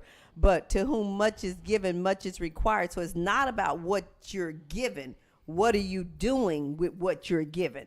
That's the issue. The book of Romans 12, it says, don't be conformed to this world, but be changed by the renewing of your mind. See, I want to do that too. See, when you Be get able your to quote I want to be able to scriptures. quote like that's. I think that's dope. Like, you know what I mean? Like to have to talk about something and be like, so what it's saying Acts 3 is. Like, I just want to do that. when you get your mind renewed and you living outside the box, see, when you Yes. when you inside the box, your thinking is just go to the ceiling or can go here or there. But when you get outside the box, man, there's a totally different world out there. Possibilities are endless. Possibilities are endless. That's where God lives, outside the box. Yeah. We try to put him in a box, but he just ooze out of there. When you living outside the box, people want to put you down though, because you're not doing the norm. Yes. Man, when you outside doing homeschooling, man, that's outside the box. People say our kids gonna be toe up inside, be weird, but living out the boxes. Socially illiterate. Let me just say one other thing. And you kind of hitting it, not being selfish to yourself. Proverbs say a wise man leaves an inheritance to his children's children. First of all, you got to stop and say, am I a wise man? You got to figure that. And being wise is just seeing life the way God sees it. Not the way Lawrence sees it, but seeing it through his eyes. But just think, you leave an inheritance not just to your children, but to their children and their children. Man, it's powerful when you start breaking that scripture down. It's interesting. We'll talk about it one day. But you said you want to challenge, hit back on that accounting something. Oh yeah, because and so I'm sure that you are gifted in what you do, right? In terms of whatever an accountant's job is, right? I don't do it no more. I'm a financial advisor now. But what I was gonna say was, I think your gift is in your relationships with people. Just in the little bit of time I've had to interact with you, I think you have a real gift when it comes to being able to meet people, greet them, get to know them, have a positive effect on them. Every story that you've told, you've gotten to where you've gotten based on your relationships with people. People have something about you has made people look at you and want to pour into you and give you opportunities that were. So when we were talking about gifts and talents and B was asking his question, I was thinking to myself, well, your gift is working with people.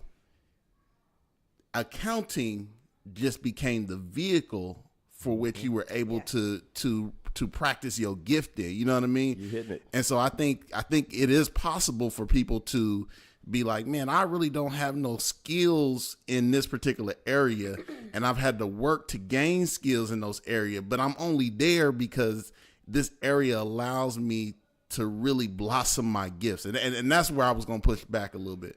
You know, it's crazy.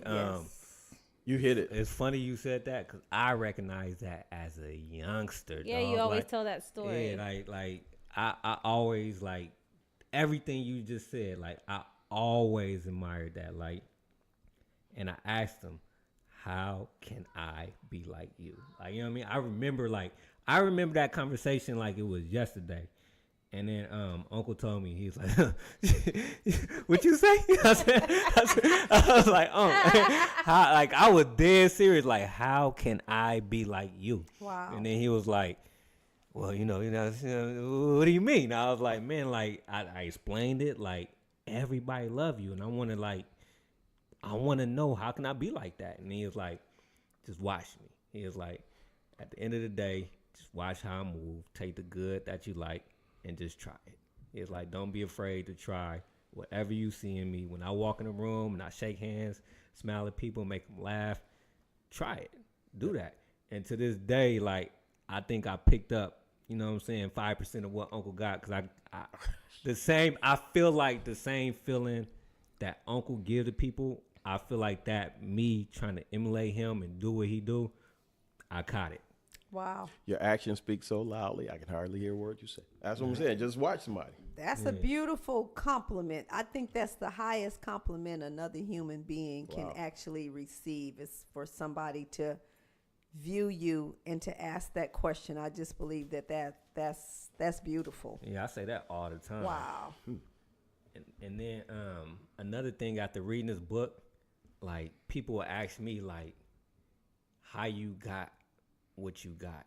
And then, like, they compliment me, and I downgrade myself. Like, dude, I'm not a smart dude. You both do that a lot. And I was like, Don't throw me in the. You be downgrading your PhD like it's nothing. Okay, but I have a reason big. why I do that. though, Though. like, You do that. He does that. I'll let him You talk, and guys then I'll do say that. what I like, gotta say. I'm like, going forward, like I started asking myself after, like, listening and reading this book, like, why do I degrade myself when somebody's Bigging you up. bigging me up, or like saying that I'm blessed or something? Like, why do I gotta make it seem like, Why do you have to dim your light? yeah, like, dim my light, instead of saying thank you, or just telling them how I got to what I got to and the tools that I used to get to what I got, and blessing them with my gifts of what I feel I did to get where I need to go. Instant Millionaire B. Yeah, so I was like, going forward, like, I'm gonna stop saying, You gotta that. pay it forward. Yeah, I'm gonna stop saying, like, blood, I'm not a smart dude. Like, I hate reading, I hate doing this, and another, Go to the negative. yeah, like, I instantly go to the negative when somebody compliment me about, Why is it so hard for people to receive compliments? I don't know, but I'm gonna start receiving them. I'm gonna start bringing them in, like, You know what? appreciate it. That's a question I ask myself often. But when it comes to the PhD, here's what I would say, and I've been putting some thought into this. It was just easy. I was told that it was going to be hard, and it was easy. So for me, For you. right.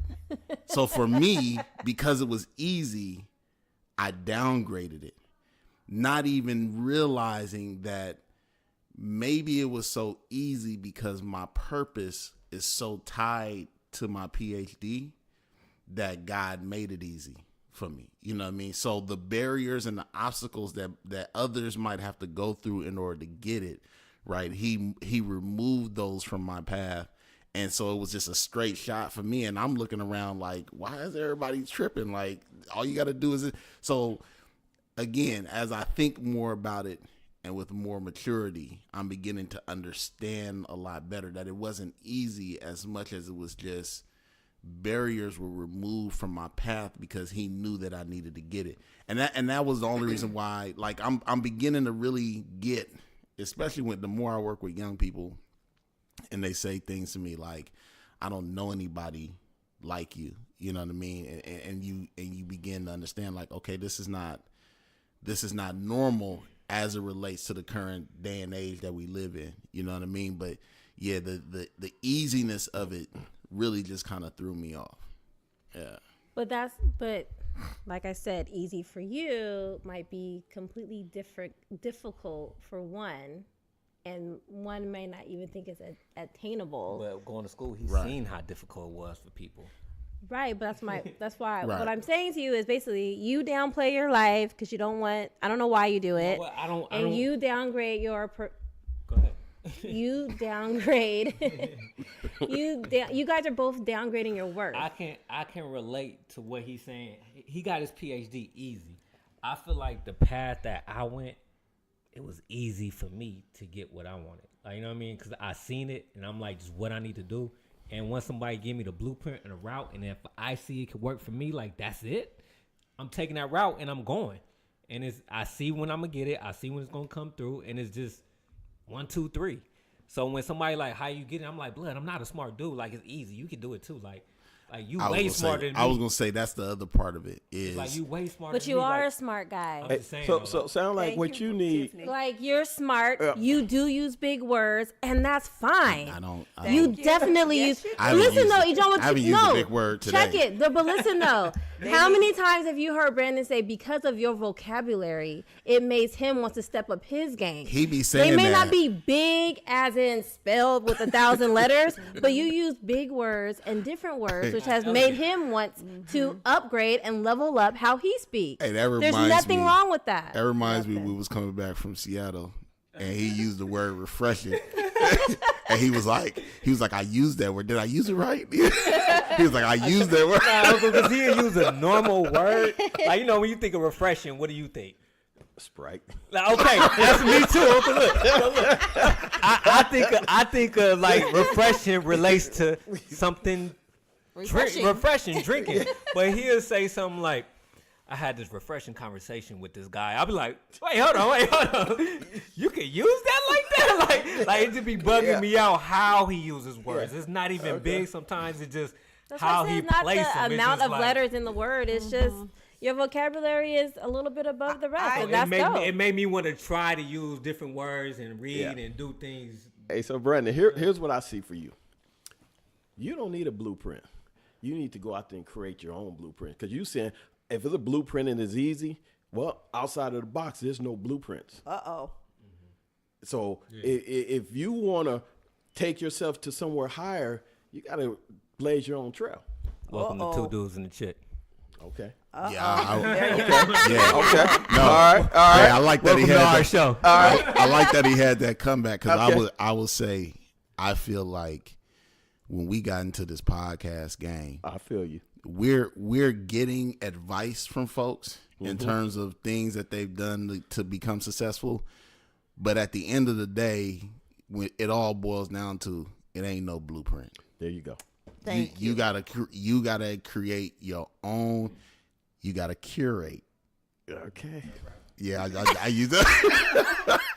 He didn't want to say it. So, He didn't want to say it. He's like, I feel it coming. I don't want to say it, but you gotta curate. You gotta curate your own blueprint. You know what I mean?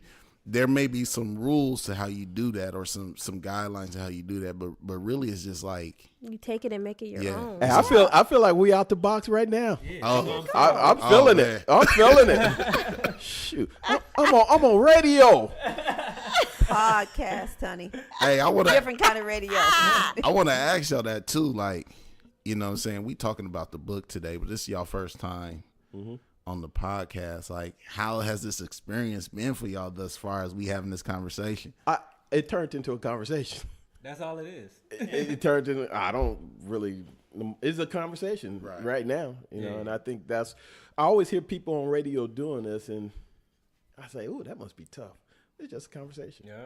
Well, that's how it really started for us because, you know, he lived right around the corner. He used to come over here all the time and we would just be talking and we always would have like great conversations. And then it was just like, why don't we just record it? Because I always like to hear what people are talking about because just human nature for people to be nosy. Yeah. Let me be a flyer on the wall in their conversation. That's all it is. Yeah, I'm actually a part of, I think it's going on 3 years now. I do a prayer call Monday through Friday. And on Fridays, I lead it. And in the beginning, it was a little eerie. So coming into this, I knew that it was going to be that. So and you know what? My maturity level now, I don't have as much. I'm not going to say I don't always, but I don't have as much fear of failure. I'm kind of like I'm 50 plus. I'm over that. I know who I am. You know what? If I say something wrong on the podcast, we'll just correct it and keep moving. Like, I don't have that kind of a peer pressure, because I believe that adults suffer even more peer pressure than children, and I'm just over that in my life. So things that I normally would fear, I kind of have a talk to myself about, and I realize that I can only be me and do me. That's the best that I can bring to this podcast, and if that ain't good enough, well, that's all I got. People don't like you for who you are. Trick them. But Is that what the saying is? yeah, people don't like you for who you are. Trick them. But having this podcast, because like this podcast, like you got to be, all three of us been real vulnerable about how we feel, who we are, what we stand by. I like that word. And vulnerable. That's a powerful word. Vulnerable. Yeah. That came natural too. Yeah. But, you know what I'm saying? I hear you. Ain't a big one, but it just fit with the sentence. So I hear you. but yeah, with us being vulnerable, it kind of help you. I think with wisdom and age, you get that. Yes. Not caring or not fearful to fail. And this kind of help out with a lot. Like, you willing to take on what you feel you want to do, even though you want to fail, because you putting your own self out there.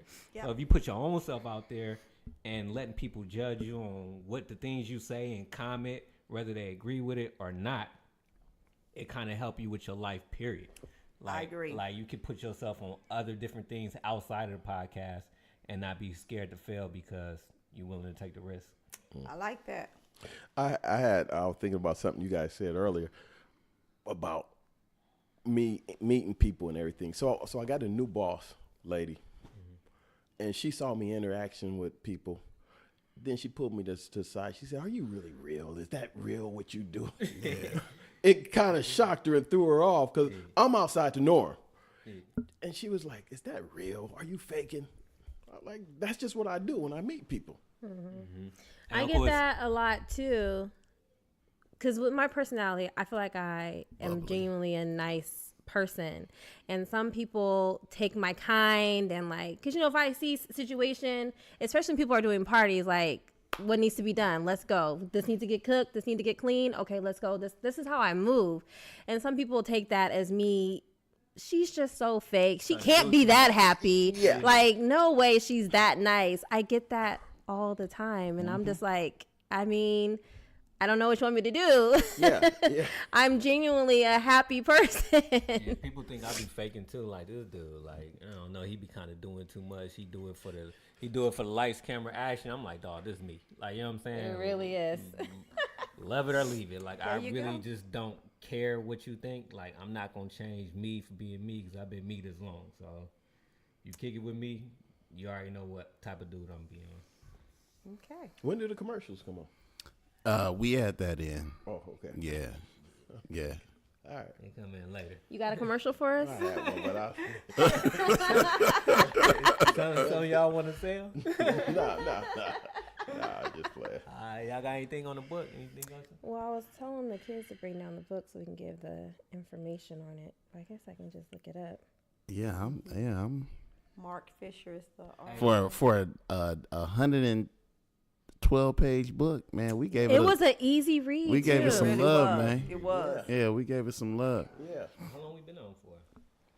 2 hours? Getting close to 2 hours. Hey, what I want to know is how y'all meet. Talk about that. Wait, hold on. Hold on. So we doing part 2 is what you're trying to get into? He's trying to start a whole new podcast. Okay, so the book we were just talking about is The Instant Millionaire by Mark Fisher. It's a super easy read. I recommend everybody read it. Yeah, everybody gotta go read You it. can even get it on audio. Yeah, it's like something to keep and reread again, like how y'all revisit it. Like, it's some good stuff happening. I definitely want to reread it. Is it okay? I want to read. So Rachel and her husband Hankins were Inspired. even though they didn't come to the big breakfast, I'd send out the read to them, and so they actually got the book and they finished it in record time. Shout out to the Rankins. Shout out to the Hankins. Hankins. And you know Hankins. what's crazy? Hankins. See, I was just telling him how, like, I went over y'all house and she was over there. I'm like, No, she came to the big breakfast last year. Was that last year? What y'all doing at my auntie house? Yeah. You know what I'm saying? Like, it's some people. Anybody can get invited to the big breakfast. It was just so random, though, that Yeah, and somebody unexpected. that I went to high school with is at my auntie house kicking it, and I come over there and they there. I'm like, wait, hold on. I invited her because I was at one of the kids' birthdays party and she was here, and that's how It was probably Bella's. Yeah, it was Bella's birthday party, and she homeschooled, and we got to talking about homeschooling stuff, and so we just instantly. Nah, it just threw me off though. I was just telling you, Jomo, about that. We showing the love, and she put this. She said, "Hey, Auntie Gloria, I have to study for an exam, so she was not going to be here for the original book discussion, so we were going to postpone it." And so she said, "But these are our takeaways."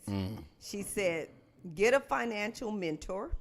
Hello. Renew our mind through reading financial books that replace our poverty mentality mindset, and declare the word over ourselves and family daily.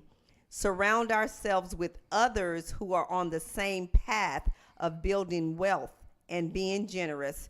And she says, in response to these takeaways, we have hired a financial coach through Dave Ramsey. We have monthly meetings with him and can call, text, or email him through the month for coaching. He went through our entire budget and made some awesome changes we wouldn't have made on our own. We have outlined our goals and are working hard on them. We have already paid off 3 debts. We have read another financial book called The Millionaire Next Door and established our daily declarations, which are really renewing our minds. We are planning to join or teach the next financial peace class at our church. It says, and build community around us. Thank you so much for including us in on the read. That's dope. Man. I know. I was like, Gee, wow. they went to a whole nother level. Hey, we behind. Jeez. Hey, we don't want them to come to the book. They went to another level in the first 60 days of the year. That's what I said. I was like, wow. Okay. But that's Did you ask them why they didn't hire Aunt?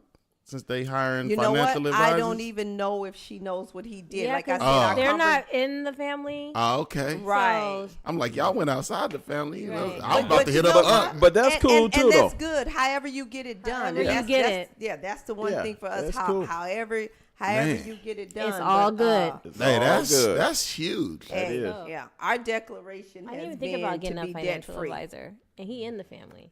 Hey, Man, come on now. I never thought about it either Never even until thought she about wrote it. that text. there you go. All right, well, Get my life together. all right. We'll have to have some side conversations. Yeah. Hello. Wow, Yes. that's awesome. So I think we're gonna be elevated to the next level because 2019, we You plan have on to being be like she debt-free. said. When you surround yourself with people who are of the same mindset, Yes. you can't do nothing but level up. Like Hey, I like you that. can't.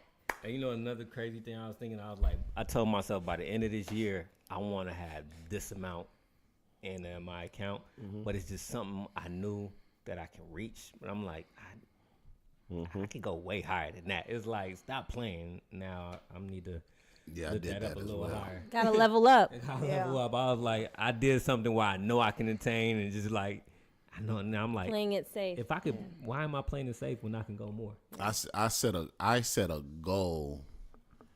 Like I said, I want to be debt free by the end of the year, absent my student loans in my house. Okay.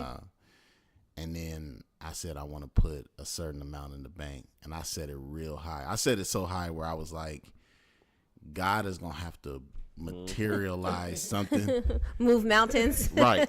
Because I was like, on my current salary, there's no way I would have to starve in order to get this amount of money. So I said, he's going to have to drop something amazing in my life to where I'm going to be able to make this money. Now, I'll tell you this. I wasn't even going to say this, but I'll speak it into existence since we on the mic. I got word last week, just kind of joking around, like, hey man, like I need a new job. And I got word that it's like 3 universities within the area that is all hiring for the position that I'm working in Hey. Arizona, right? So I'm filling out my applications, and I'm just telling folks, I'm like, look, I'm like these jobs, it's in a year you might get one of the universities to have a job, and in my profession, universities put out jobs in the fall, so they put out jobs in September to hire for the next September. So for them all to have put out a job within the last 2 weeks, right? Because you don't put out jobs this time of year to start in September. I said this might be part of that path to get me to that goal. But then I had to take a step back, right? Because I realized that I was putting myself, I was creating my own plan, right? And I said, well, what if you don't get those jobs? You know, what if God is just showing you this door, but this ain't the door he wants you to walk through? What you gonna do then? You know what I mean? And so I had to take a step back, and I had to really, really kind of check myself and really just kind of say, you know what? As my mama would always say, not my will, but let thy will be done. In terms of like, it would be great to be able to work at Sac State, right up the street, alma mater, you know what I mean? Like, but that may not be the plan. He might just be showing me that to say this is a possibility, but I got something, and he might take me in a whole different direction. I think that's what the instant millionaire really kind of gave me as well. It's like, you set up these things for yourself, but don't limit yourself in terms of where you might go and what you might do. And so, you know what I mean? I appreciate B saying he got that. I got that same thing. B, I'm telling you, we're going to both have some money in the bank. Yeah, straight up. Hey, come on, Noko. That's funny. Yeah. Well, let me ask you this. Great, being a financial advisor. Yeah. What do you say the biggest mistake is people make Lack of education. when it comes to their money? Lack of knowledge. You know, I see we all do the same thing that kind of what we've seen our parents do a lot of time. Yeah. And I talk about 5 different people per day. And a lot of people just don't have an understanding or knowledge of the financial world, which goes deeper than that. I mean, it has an impact on your marriage. Yeah. You know, and sometimes nobody teach you how to be married or teach you how to bring 2 corporations together, husband and wife sometime, and that can be a tough thing. So I would say the biggest thing is just having more knowledge, like what we did for our kid, like one of my kids, all of them, we told them, say, put your money into a Roth, you know, because there's IRA, traditional IRAs versus a Roth IRA. Look, by the time you get 50, you're going to have this pot of tax-free income. Nobody tells people about that. And, you know, there's a lot of things that we're missing, especially in the black community and the white community, too. I think if we had ways of getting information and making it easier for people to understand, it'll make a big difference. Yeah. And I'm going to ditto that, like Roth. Like, well, what's a Roth? And I found out what that is. But I also wanted to say, I think if I could go over and do some things differently, when you're young, I believe that you should get some type of permanent insurance. I don't care if it's not a large amount, because when you have your health and you buy insurance policy, the cost is so cheap. The older you get, the more it costs. Exactly. And when you're young and you're used to paying that, it doesn't matter. You know, God forbid that you die early, but it's one of those things that nobody will have to pass the hat around for your funeral, that type of thing. And then there's some kind of money left over. Even if it's just $50,000, you got that. I don't care if you live to 90. You have that and you can afford it. But when your health begins to fail, what it costs you to get insurance, that's one thing I wish that we would have done younger. But that's something we can pass on now while you're young. Get insurance while it's cheap. I feel like when I die, my kids should benefit from my death. Yeah. Think about this. We got Apple. We got apples all around here. Why don't we own a lot? Do we own it? No. And that's a problem. We send stuff through Amazon. Like I bought from one of my clients some shares of Amazon. We bought it for $200 per share. She said, "That's expensive. Oh, no way." After she calmed down, we bought some. Today is at $1,700 per share. Oh my God. I'm just saying, man, all this stuff that's around us. I mean, we don't buy it. We're consumers, but we're not owners. Yes. And that's another podcast, and I really do. So I have a book for us. It's called The Century of Self, and it's by Sigmund Freud's nephew, and it actually talks about the psychology of economics. Basically, we were changed from being producers to consumers, because even back in my grandparents' day, it was cash and carry. If you couldn't afford it, you just didn't get it.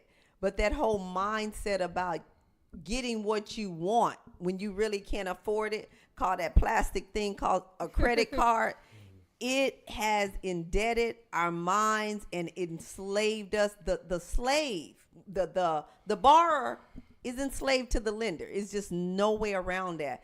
And that is the one thing I do not want to pass on to my children's children. You got to learn how to live within your means. Even in the Instant Millionaire, he said within 6 years. He gave a reasonable time frame. We want everything quick, fast, and in a hurry. And this society tells us that we can have it. But Lawrence, what's the song? It's free money, but you gotta pay. That's called credit. interest. And you know what? Debt is not bad. It's not bad in my life nor your life, but the misuse of it is when it gets bad. You know what? We're going to go all the way back to 95, the Instant Millionaire. We had a group called I Am Unlimited.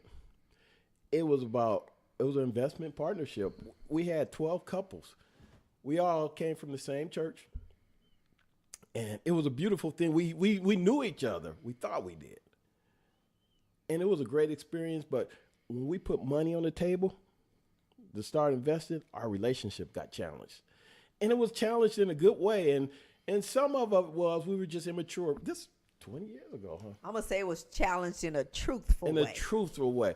But we learned stuff. Some people learned how to invest out of it. If we could have stayed together, we could have been buying more real estate together, more investments together. But I don't know if we were totally ready for it. We were way ahead of the curve, what we were doing. And, it was a good experience, but we didn't carry it all the way out to the end. However, that wisdom and that knowledge gained from that is what we're using now. Because what's about to happen now? Yeah, we're going to be creating jobs. Not that we just want money for ourselves. We about to create an economy. Man.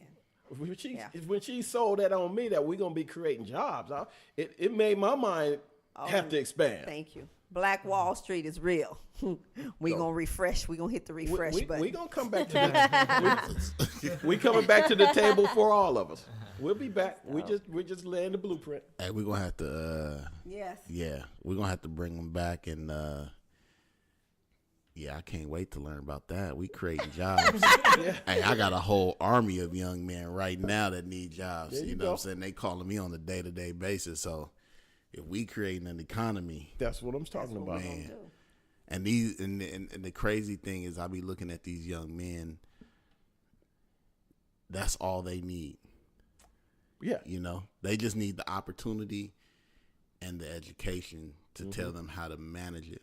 We won't, I don't know, we might get into it, but B sent me something the other day. What was it? Selling to the 3 keys to selling to the Negro. Oh, I didn't watch that. You know what I mean? Yeah. And it was everything that applied today. Okay? Yeah. It was just like, basically it was a video that showed white people how to sell to black people, and it was called the 3 keys you need to sell. You seen that? To a Negro, and it was like, compliment the Negro. He's not used to being complimented, and this was made in 1954. Compliment the Negro. He's not used to being complimented. You have to tell him that he looks good, that he looks fine, and just he's used to material things. He's going to tell you the brand that he's want, and Never tell talk him, him out of it. Never talk him out of it, because if you talk him out of it, they're gonna say, "What? You don't think I can afford this?" He says. So when a Negro walks in there and says he want this brand, you give the Negro that brand. Like, it was crazy. Wow. And it was crazy because I was just thinking of, as a kid and even now, like, Come on. as black folks, we get down on each other if it ain't a certain name brand, or if it don't cost a certain amount of money, or if it ain't, you know what I mean? Like, we glorify those things, not even realizing that, like, if I got a Apple, or if I got the cheapest Metro phone, right? Like, as long as it work, It shouldn't matter. it shouldn't matter. But I got a kid right now that's like, I got to pay my Apple bill every month. I shouldn't have never bought this phone, but now I owe Apple $1,000 for this phone, and I got to make that payment every month. And it's like, you ain't got a job. So why you just didn't get that free phone? That prepaid phone. Exactly, until you got a job to be able to afford it. So when I seen that video from B, it just made me really think, like you said, like, the borrower is always a slave to the lender. That's it. Yeah, it's crazy, man. That's Proverbs. Hey. She ain't just making that up. Okay. Okay. Okay. Hey, Our kids gonna be free. hey, you know, it's crazy. Like, me and Tiff are like the most non-brandingest people you can meet. Like, we so far away from, like, we it's not uncommon for us to have a name brand, but we're not what they call label whores. Okay. So, and our kids are not that, because, like, you know, when I was growing up, my mom was like, I'm not buying you no Jordans. I'm not getting you this. I'm not, no, like, we're getting this. You just look just as good. So now that's just a mindset that I have. Like, I don't know if I want to pay like $100 and some of them shoes. These Chucks is looking good 2 for $40. Like, I'll make it work. My kids. And that's how my kids are to this day. Like, they don't care about Because we nothing. never focused on Like, labels. we never with made them. labels a focus. It's like, this look nice, get it. Well, I don't know what happened in our family, because Lawrence and I were like you and Tiff, but our kids, they wanted it, and my limit was $50. I don't know what kind of Jordans you can get for $50, but whatever, None. anything over $50, they had to put with it, and Right. so that was your money. That was all I'm putting down is $50, and so I had to make her buy, like sometimes, like, Tiff just, when it come All down the to, like, time. all the time, like, she would not buy anything. If it ain't on sale, I don't feel If comfortable it ain't buying clearance, it. if it ain't on clearance with a 75% sale, bring that up. that's what I'm saying. If it ain't on clearance with I a half have off sale, she instant like buyer's she remorse. like, I don't, and I just had 70. Like, we was at the mall one day, I had $70. I was like, look, I just want you to buy something for $70. Like, that's it. Like, minimum 50, get it. And That it was took so her hard for so me. long to just buy something that I was like, I just want you to just, whatever you see for $50 minimum, just buy it. And it was just super hard for her to do Okay, that. so you know what, B? So we do have to have balance in life, and Tiffany, in my opinion, that's a poverty mindset. I understand in being frugal. I understand in No, using because wisdom. if it was for No, Bella or somebody or my kids, See, I that- would get it in a second. that's a. or for him. Hi, my name is Tiffany. I have a poverty It's just mindset. for me. I don't want to. It's just for me. I don't feel. You don't feel Worthy. like you're worthy. Word. Yeah, there you go. Worthy. That is it. It's the I just feel millionaire. Millionaire, change your mind. I be feeling like, do you know what I can do with this for the kids? Like, I can just. You better get I on can that get instant Million B Bella hype, this, man. that, or another. Like, Yeah. it's just for me. But that's just what I do in Okay. general. Worthy. Always. I always put everybody praise. before me. Okay, well then that's not a balance. That's my whole It point. is That's absolutely not a- imbalanced. Okay, And all I'm right. working on it. It was really hard for me, but I did buy something. Wow. But it was really hard for me. Okay, that's a start.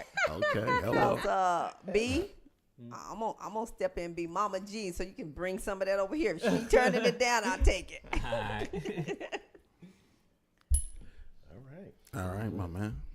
All right, well, y'all. Well, thank you guys so much for joining Yeah, us. we appreciate y'all coming in. It was the Joining eve in of on the destruction, conversation. tax deduction, okay. city inspector, bill collector, more clothes in the man, population out of here, suicide, too many bills, hippie moving to the hills, people all over the world shouting in the war. Ooh. And the band played on. Hey, y'all see where I get it from. That's the man I wanted to be like. Hey, thanks for tuning in.